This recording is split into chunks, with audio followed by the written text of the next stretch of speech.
Avez-vous déjà ressenti le besoin profond de posséder un mot, non pas une arme, mais une clé capable de faire taire une dispute et d'ouvrir la porte à la compréhension? Non pas par les cris, non pas par les insultes, mais par la clarté tranchante d'une intelligence psychologique pure.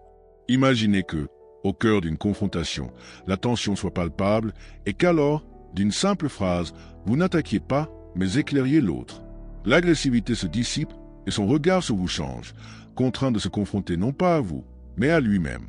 Aujourd'hui, nous allons explorer les profondeurs de la psyché humaine avec l'aide de l'un des plus grands explorateurs de l'esprit, Carl Jung. Je vous dévoilerai 9 clés maîtresses qui sont non seulement intelligentes, mais aussi de véritables outils de pouvoir psychologique. Elles fonctionnent car elles ne visent pas à gagner la dispute, mais plutôt à révéler la vérité cachée derrière les mots. Peu importe que vous ayez affaire à un patron autoritaire, un membre de votre famille manipulateur ou quelqu'un qui projette ses propres démons sur vous, ces réponses vous protègent et vous placent dans une position de maîtrise sereine, celle de celui qui comprend les dynamiques invisibles à l'œuvre. Portez une attention particulière à la clé 4, la radiographie de la projection sociale, et à la clé 6, le silence du maître, car elle vous invite directement à désarmer le masque social que les gens utilisent pour dissimuler leurs véritables intentions. Restez jusqu'au bout, car au-delà de simples phrases toutes faites, vous acquérez une nouvelle perception et, en l'appliquant, vous remarquerez non seulement le silence de l'autre personne, mais aussi l'écho de la connaissance de soi en vous. Commençons par le champ de bataille le plus courant, le volume sonore. Combien de fois une conversation se transforme-t-elle en une compétition pour savoir qui parle le plus fort? L'autre personne hausse le ton, gesticule de manière agressive et interrompt, espérant que vous l'imiterez, transformant ainsi le dialogue en une surenchère d'ego. Si vous tombez dans ce piège, la véritable communication est déjà impossible. Voici la première clé psychologique. Avec un calme désarmant, regardez votre interlocuteur droit dans les yeux et dites « Je n'ai pas besoin d'élever la voix pour défendre mon point de vue ». Cette phrase est un chef-d'œuvre de concision et de puissance psychologique. Elle ne s'attaque pas à la force, mais la rediriger. Vous détournez l'attention du contenu pour mettre en lumière le comportement. D'un point de vue jungien, celui ou celle qui crie est prisonnier, erre d'un complexe, d'une vieille blessure qui a pris le dessus. Votre réponse calme et affirmée refuse d'être le récepteur de ces projections de l'ombre, agissant comme un phare de conscience qui oblige l'autre à prendre conscience de son propre manque de maîtrise. Nous entrons maintenant sur un terrain plus subtil et plus toxique, l'attaque personnelle déguisée, le sarcasme, la moquerie. Face à une attaque visant à vous rabaisser, vous gardez votre posture, votre contact visuel et avec une sérénité déconcertante, vous affirmez la deuxième clé. Votre façon de parler ou votre jugement dit bien plus long sur vous que sur moi. Cette phrase n'est pas une défense, mais un diagnostic. Vous refusez d'accepter le fardeau émotionnel qui vous a été adressé. Poliment, vous le renvoyez à son expéditeur. Carl Jung définissait la projection comme le pilier de l'ombre, par lequel nous attribuons aux autres des défauts que nous ne pouvons ou ne voulons pas reconnaître en nous-mêmes. Votre réponse agit comme un scalpel, tranchant ce transfert inconscient. Certains dialogues sont de véritables embuscades émotionnelles. L'autre personne cherche à se décharger de ses fardeaux intérieurs, usant d'agression, de victimisation ou de manipulation pour vous entraîner dans son chaos. Y participer est un acte d'autosabotage. Dans ce moment-là, vous avez besoin de la troisième clé, une déclaration d'indépendance émotionnelle. Je refuse de porter le poids émotionnel que vous essayez de me faire porter. Cette phrase est d'une force extraordinaire.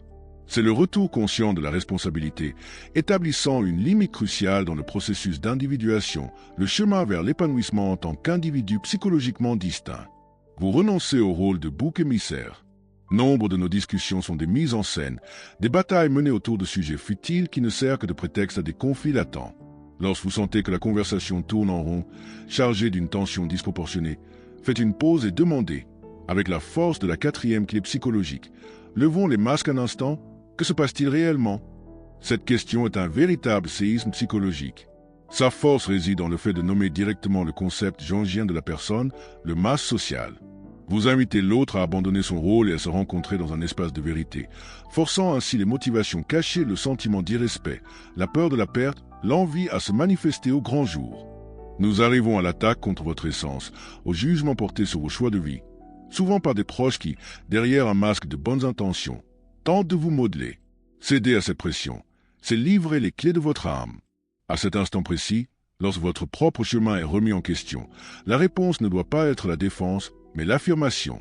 Avec le calme de la cinquième clé, fruit de la confiance en soi, vous déclarez « J'apprécie votre point de vue, mais je n'ai pas besoin de votre approbation pour me sentir pleinement moi-même. » C'est la voie du soi, le centre d'organisation de la psyché. C'est l'affirmation verbale d'une psyché qui a trouvé son propre équilibre, s'affranchissant du pouvoir absolu du jugement d'autrui. Il existe des confrontations qui dépassent toute limite raisonnable. L'autre personne ne souhaite pas débattre, elle cherche seulement à blesser, déchaînant un torrent de provocation dans une tentative désespérée de susciter une réaction de votre part. Son but est de briser votre paix intérieure. Son arme la plus efficace est de couper court à la polémique. La 6e clé est un silence délibéré, mais non passif. Lorsque l'agresseur, frustré, demande « Alors, tu ne vas rien dire ?» vous le regardez avec un calme glacial et affirmé « Mon silence vaut réponse ». Vous refusez d'alimenter le complexe de l'autre et pratiquez une alchimie psychologique. En restant calme, vous devenez le réceptacle de la fureur, la forçant à s'autodétruire.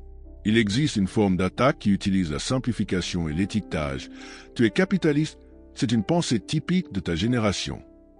Le but est de réduire votre complexité à une caricature facile à attaquer.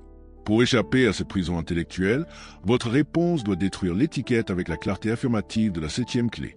Mon identité est trop complexe pour entrer dans cette étiquette que vous essayez de m'imposer. C'est une déclaration de souveraineté individuelle contre la tyrannie de la catégorisation. Vous incarnez l'énergie de l'archétype du trickster, le rusé, qui refuse d'être emprisonné par des définitions rigides, affirmant leur plénitude et le paradoxe humain. Nous connaissons tous la situation de l'interrogatoire intrusif. Pourquoi n'es-tu pas encore marié? Es-tu sur eux que ce changement de carrière est judicieux? Répondre revient à valider le postulat que vous leur devez une explication. Pour briser ce schéma, ne refusez pas de répondre. Posez plutôt une question qui change la donne. La 8e clé, la méta-question. Je comprends que ce sujet soit important pour vous. Pourquoi vous préoccupe-t-il ou vous intéresse-t-il autant?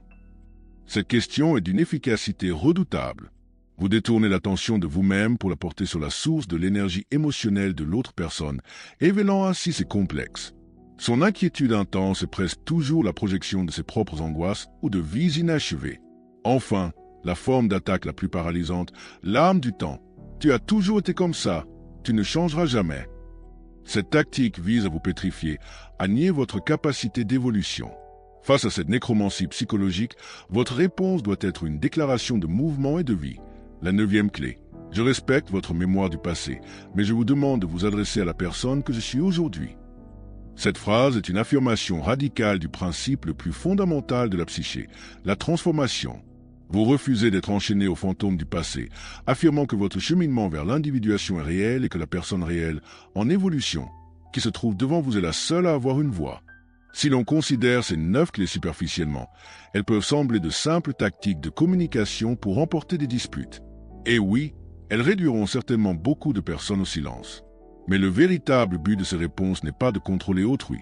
C'est une invitation au travail le plus important que tout être humain puisse entreprendre, le cheminement vers l'individuation. Chacune des 9 réponses est une étape concrète sur ce chemin, un outil pour façonner notre âme. Le silence qu'elle suscite chez l'autre n'est qu'un effet secondaire. Le véritable effet réside dans l'ordre, la clarté et la force qu'elle crée en nous.